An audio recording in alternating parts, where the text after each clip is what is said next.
that's the last one. Okay, so Deborah Buck,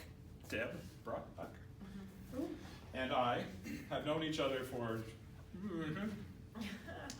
we were just figuring that out. It seems to be about 30 years we've been off and on working together. One of the times that we worked together was at Persephone Theater. I've done a couple of shows at Persephone, and the very first show in the new theater was Beauty and the Beast. And I was in that cast, and Deb was music director.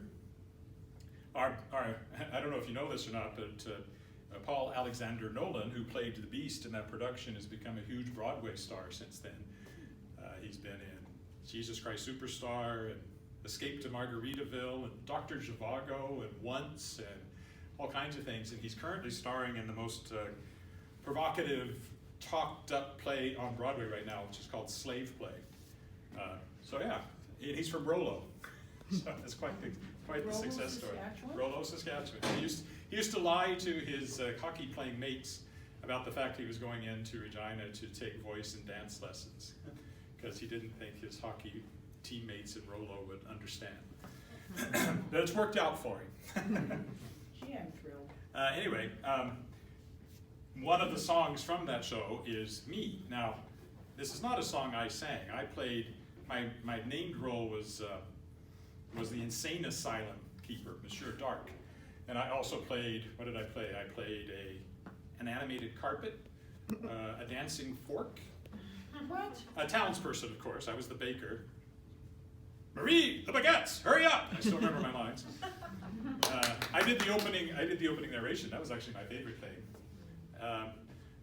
Off stage, and things like that. An animated statue. You know, Beauty and the Beast is designed for like 5 million people in the cast, and we had 12 or something. So we played a lot of different things.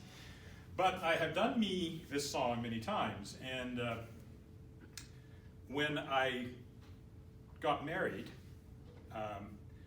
I performed this at the reception, and I set it up, music is very important to us, and I actually proposed to my wife with a song, and I'd like to sing that song for you now, and it was this.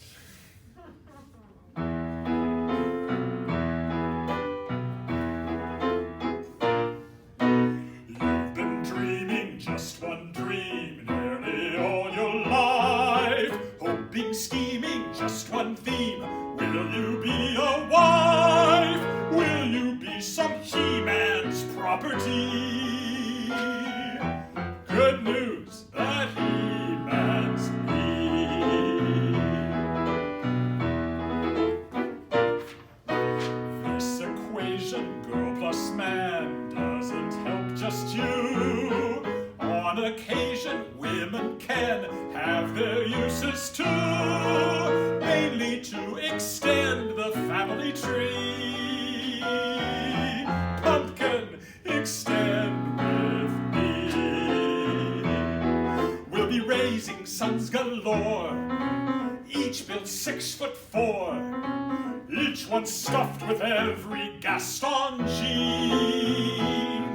You'll be keeping house with pride, each day gratified that you are part of this idyllic scene. I want you to picture this, a rustic hunting lodge, my latest kill roasting on the fire, while my little wife massages my feet and the little ones play on the floor with the dogs. Oh, we'll have 6 or 7. No, Belle, not dogs. Strapping boys like me. I can see that we will share all that love implies. We shall be the perfect pair, rather like my thighs. You are face to face with destiny. All roads lead to the best things in life are all's well that ends with me. Escape me, there's no way as certain as do-re. Well, when you marry. Well, Belle, what'll it be? Will it be yes, or will it be, oh, yes, me?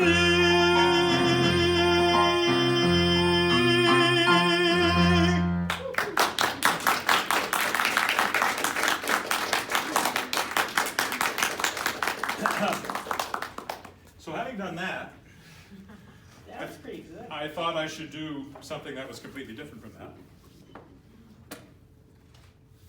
I will now sing while drinking a glass of water. No, I won't do that. I had to do the Heimlich maneuver on somebody. Probably have to do that if I tried to do that. There's a show called Nine. Nine is about an Italian movie director, a fictional Italian movie director, Guido, who, the show is about the 9 women in his life, from his mother to and the movie was played by Judi Dench, the hostess at the Folies Bergère. So there's all these songs, and even the overture is sung by these women. It's basically just these 9 women in Guido. The movie's a bit different, but there's a great song in it called The Unusual Way. And in the movie, it's sung by Nicole Kidman. So naturally I thought, hey, perfect for me, obviously. However, in the soundtrack, in the bonus tracks at the end, there is a man singing it, and I listened to it, and it's not specific to the show. It just works. I actually sang it at a book launch in Regina for, I think it was my science fiction fantasy poetry book. I have a science fiction and fantasy poetry book called I Tumble Through the Diamond Dust, which you can find, hopefully, in the library. So this one is just different, but still Broadway, because that is one of the things that I do. It's called Unusual Way.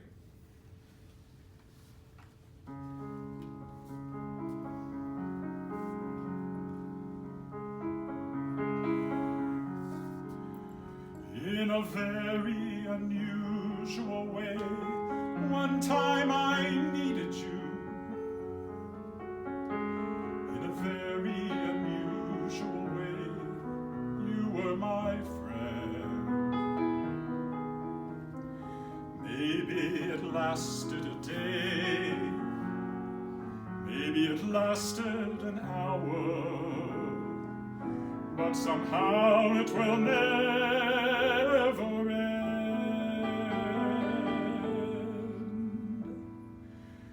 In a very unusual way, I think I'm in love with you. In a very unusual way, I want to cry. Something inside me goes weak. Something inside me surrenders. And you're the reason why. You're the reason why. You don't know what you do to me. You don't have a clue. You can't tell what it's like to be me looking at you. And it scares me so that I can hardly speak.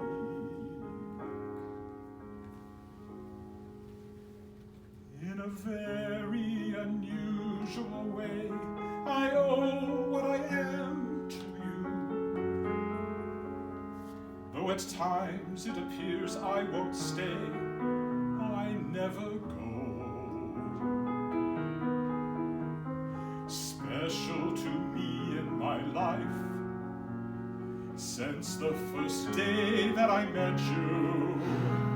How could I ever forget you once you had touched my soul?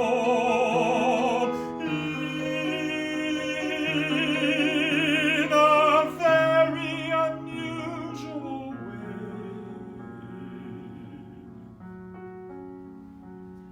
you made me whole.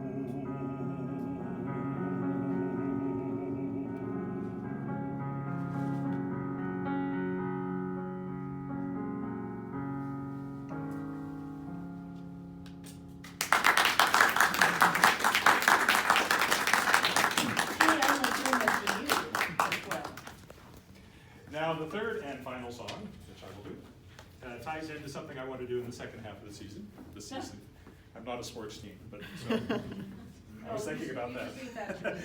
No. Writers for Ed Zero, I don't know, something. And it's funny, you know, when you're in Saskatchewan and I tell people that I'm a writer, people say, you look a little old to be a football player. No, a writer. Writer, are you stupid?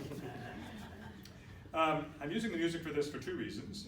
Not just because I don't trust my memorization of it, not just because I don't trust my memorization of it, but also because of the lovely book that it comes in. What this is a song cycle. As it says, The Road Goes Ever On, a song cycle of music by Donald Swann, poems by J.R.R. Tolkien. So all of these poems were from Tolkien's work, not just from Lord of the Rings and The Hobbit. He has, you know, some smaller books as well. And some of them, there's one book, one at the very end of this that was actually a gift that he gave to his secretary that was never published anywhere except in here. Donald Swann was a very famous music hall. Well, he was a composer, but he was famous for being one half of Flanders and Swann, which was a music hall duo in England. And they did humorous songs like the Hippopotamus song and Have Some Madeira, Madeira, and all that. But Donald Swann was a very accomplished composer, and he was drawn to Tolkien's work. Everything except the last poem in here was set to music while Tolkien was still alive. So this is like the official Tolkien-approved settings of these. And then the last song in here was when the second edition came out. Tolkien had died not that long before. So in the second half of the season, I hope to, I don't just hope to, I will do the entire song cycle as a program with some readings from Tolkien to set the songs in context and talk a little bit about Tolkien, whom I wrote a biography of a few years ago for a children's publisher. So Tolkien is somebody that has been important to the field that I write in, obviously, and also to me personally as a reader. So this one, in the context of the Lord of the Rings, this is Bilbo, who does not go on the adventure. He's in Rivendell with the elves because he's too old, and this is him singing.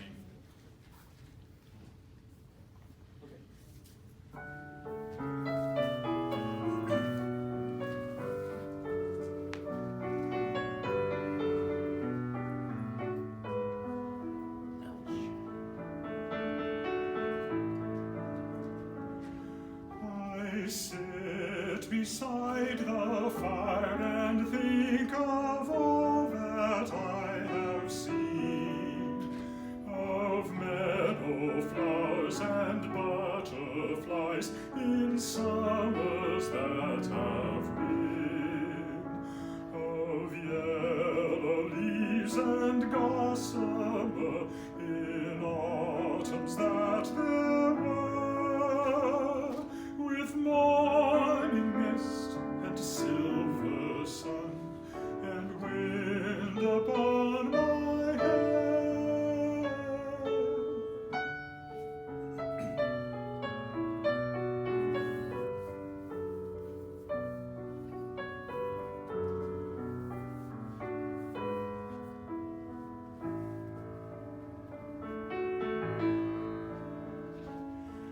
I sit beside the fire and think of how the world will be when winter comes without a spring that I shall ever see.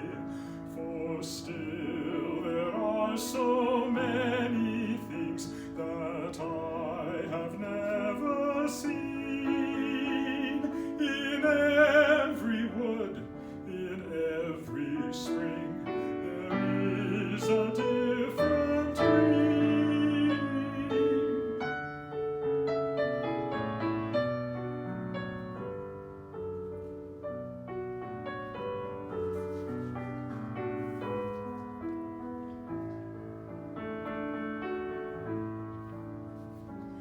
I sit beside the fire and think of people long ago, and people who will see a world that I shall never know. But all the while I sit and think of times times there were before. I listen for returning feet and voices at the door.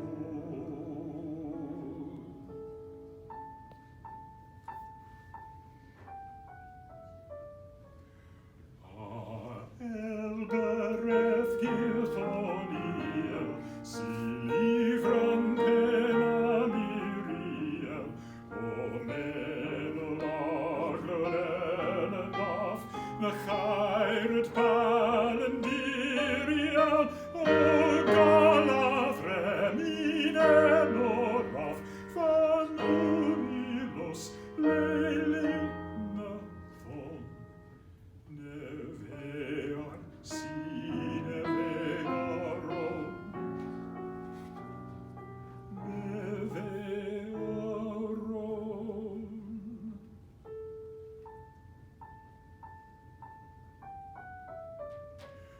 I listen for returning feet.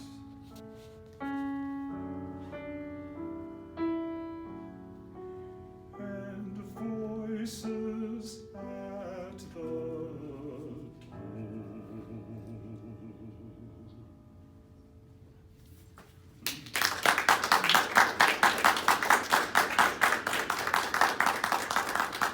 I maybe should have explained before I started that it has a section of Elvish in it. Elvish? And as Dad pointed out, that'll be the last Elvish you'll hear this evening, so you may indeed say that Elvish has left the building. Thank you, Dad. So that's the formal part of this, so please mingle, and if you would like to chat with me, I am here to be chatted to. And there's still food and stuff back there, and thank you so much for coming out. I feel welcome. So. Thank you. Love you, Marty.